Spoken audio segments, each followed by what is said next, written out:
Bonjour à vous tous. Je suis heureuse de vous revoir aujourd'hui dans une nouvelle vidéo de cette chaîne Global Citizen, citoyen global, dans le domaine éducation et sport. Comme vous voyez, nous avons déjà vu des vidéos qui parlent des temples Shaolin, la discipline chinoise, la philosophie chinoise, et aussi aujourd'hui donc nous allons voir ensemble ce que veut dire le zen. Le zen comme philosophie, comme une activité qui ressemble à c'est pratiquement presque le même sens de méditation du yoga, mais qui bien sûr a une autre différence par rapport à ça, même si elle se ressemble, d'accord? Donc nous allons voir dans cette vidéo de quel pays est originaire le zen, qui est le premier initiateur qui a propagé et qui a installé des dojos pour pratiquer le zen en Europe. Quelles sont les caractéristiques du zen et quels sont ses objectifs? Bien sûr, et à la fin, bien sûr, on va déduire ensemble les bénéfices et pourquoi le zen est quelque chose qui est très intéressant pour la personnalité de la personne. Bien. Alors, le zen a vu le jour au Japon, dans une secte bouddhiste, une secte dans un monastère bouddhiste, dans la région de Mahayana. D'accord? Donc, c'était une secte bouddhiste qui avait comme but le rayonnement spirituel et humain à travers la méditation qui est typiquement intuitive, instinctive et qui a été appelée zen. Donc en français on le prononce zen et je pense en japonais c'est zen. Alors, c'est quoi le zen? C'est quoi le zen? Donc le zen est un état d'esprit qui doit être calme pour guider les actions, les pensées intérieures de l'individu sans un effort conscient. D'accord?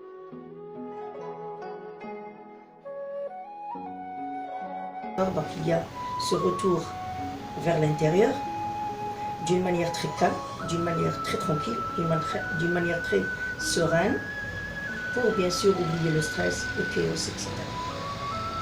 Alors, le zen aussi est une compréhension profonde et durable de tout un chacun de ce monde extérieur. Quand on se comprend, bien sûr, on va comprendre l'autre. Il y a une expression zen qui est très répétée quand on parle du zen, c'est être zen signifie être positif. D'accord? Alors pour être véritablement quelqu'un qui pratique le zen, c'est avoir cette intensité, cet effort, cette force, ce niveau de performance spirituelle et mentale quand il y a le stress, le chaos, et la pratique du zen a été conseillée par les docteurs et les médecins pour aider à apaiser les maladies chroniques, certaines maladies chroniques. D'accord? Alors, la propagation du zen en Europe. Généralement parlant, c'est la France et l'Allemagne qui ont vraiment laissé le zen, la pratique du zen dans des dojos très répandus dans leur pays.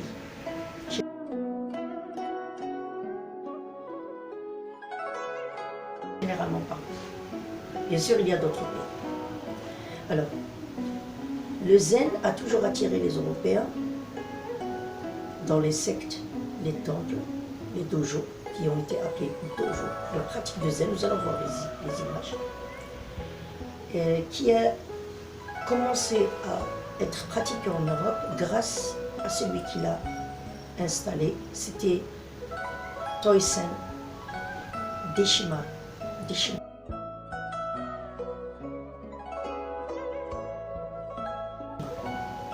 Donc c'était en France, dans la région de Nice, au sud de France, et dans un village dans les frontières, sur les frontières en Allemagne, dans la région Rio-Marisch,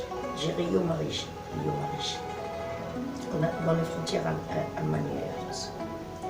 Alors, les disciples, non seulement ils apprennent cet état d'esprit de méditation, de retour dans son moi intérieur, mais aussi ils apprennent cette posture, cette position pour méditer.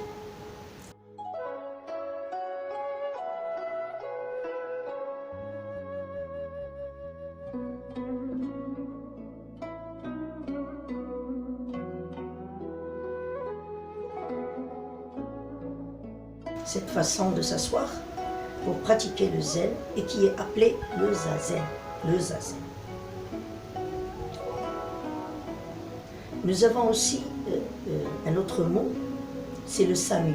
Le samu, c'est quand les disciples sont installés dans un dojo, ils font un travail ensemble, cultivent la terre, ils font des activités quotidiennes de tous les jours, comme le nettoyage, etc., etc. Donc vous pouvez voir ça dans d'autres vidéos, vraiment qui donnent la vie réelle dans un dojo où les pratiquants sont là pour pratiquer le zen. Donc le SAMU, c'est les activités que ces participants et ces pratiquants, ces apprenants le font dans le dojo. Voir les caractéristiques du zen. Ce qui caractérise les zen, c'est surtout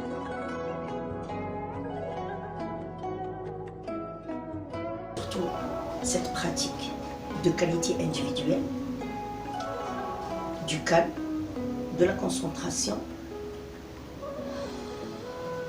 en apaisant le moral, le mental, à travers le corps et la respiration. Sortir de l'agitation, de la vie quotidienne, ça veut dire faire le vide de ton cerveau.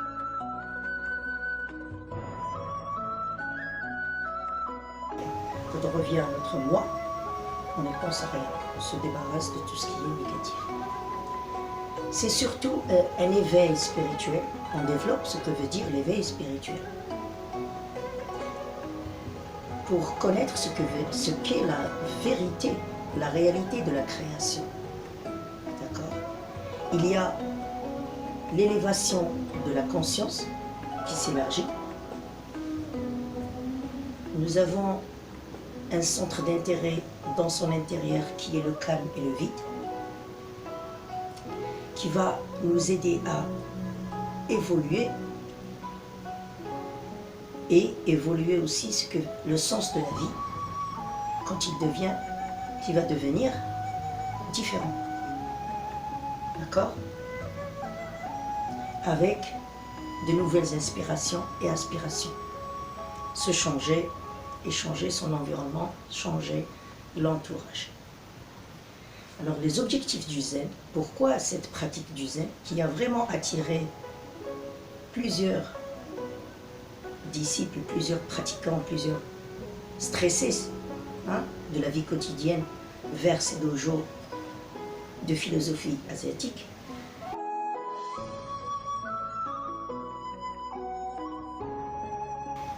Grâce à Toisen Deshimaru.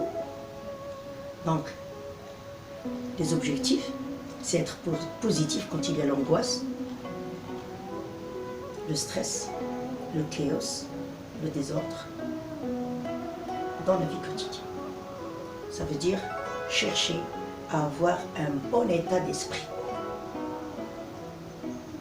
Donc, les objectifs. Il y a à peu près plusieurs, bien sûr, mais j'ai essayé de voir 5, les plus essentiels, les plus généraux. D'accord? Donc, prendre du recul, revoir le négatif, ce stress, cette angoisse, pour le contrôler. Apprivoiser ses émotions et ses sentiments, qu'elles soient négatifs ou positifs, il faut les approcher, les apprivoiser, les contrôler.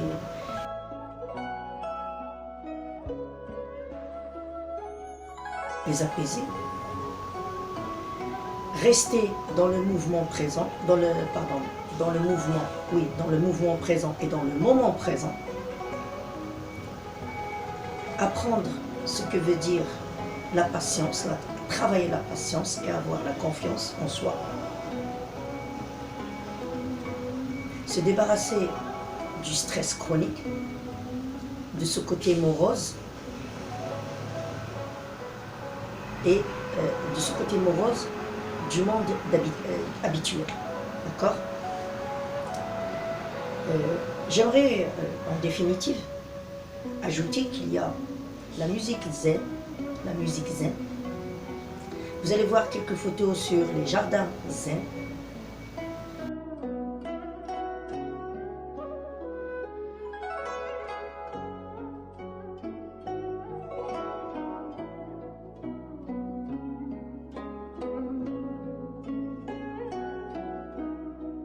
Qui sont dans les dojos. Alors vous allez voir que cette nature très bien dessinée, c'est comme un dessin vivant. Donc là vous allez voir comment elle est l'architecture agriculturale et comment sont les plantes bien garnies, bien plantées, etc., qui vraiment lui donnent des aspects, des avantages psychologiques positifs pour les disciples qui sont dans cet endroit. Nous avons aussi ce que veut dire cette fleur, lotus.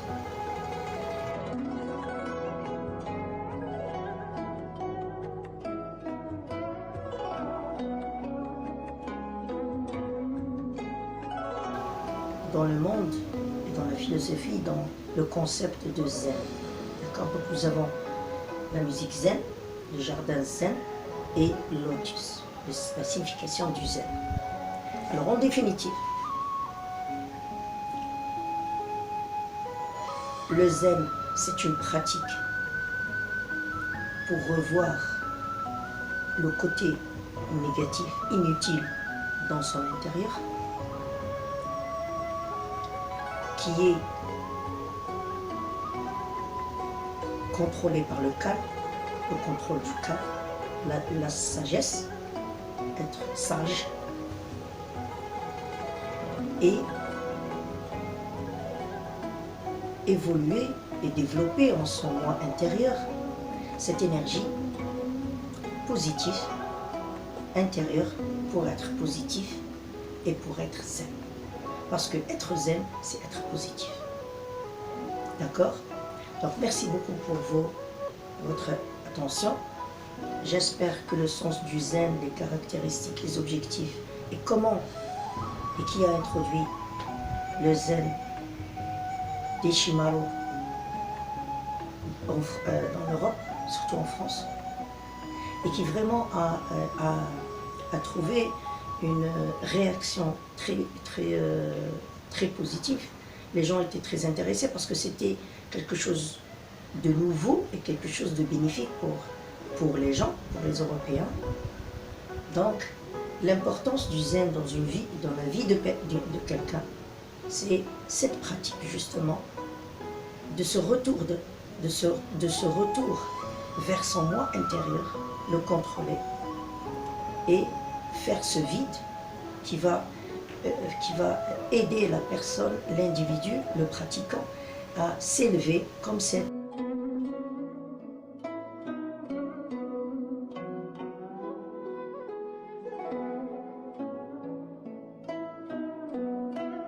fleur de lotus, s'élever.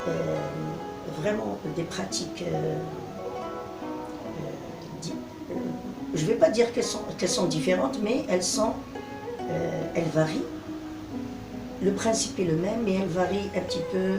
Il y a des petites différences, parce qu'il y a des degrés du niveau de zen pour chacun.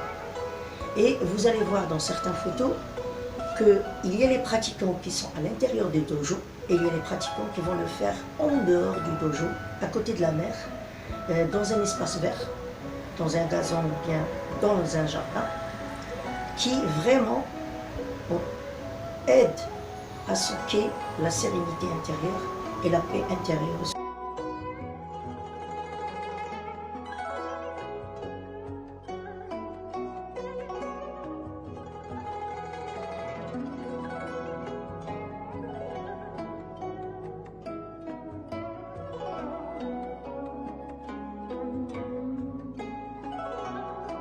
Surtout le calme, la tranquillité, quand il y a le stress de tous les jours, quand il y a la pression, quand il y a les idées négatives. Merci beaucoup pour votre attention. Je vous remercie beaucoup et je souhaite avoir de vos commentaires, de votre avis et vos points de vue à échanger, à discuter. Et likez donc la vidéo et abonnez-vous à la chaîne pour d'autres vidéos. Pour le moment, c'est la description de certaines choses qui sont dans le monde. Ensuite, bien sûr, je vais donner certaines interprétations personnelles pour bien sûr élargir ce que veut dire, comment interpréter le monde d'une manière juste, d'une manière positive, pour faire avancer certaines choses que les gens ne connaissent pas dans ce monde, ne savent pas qu'ils existent, et bien sûr qui sont belles, qui sont bénéfiques pour notre personnalité. Au revoir et à la prochaine vidéo.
Et de la société.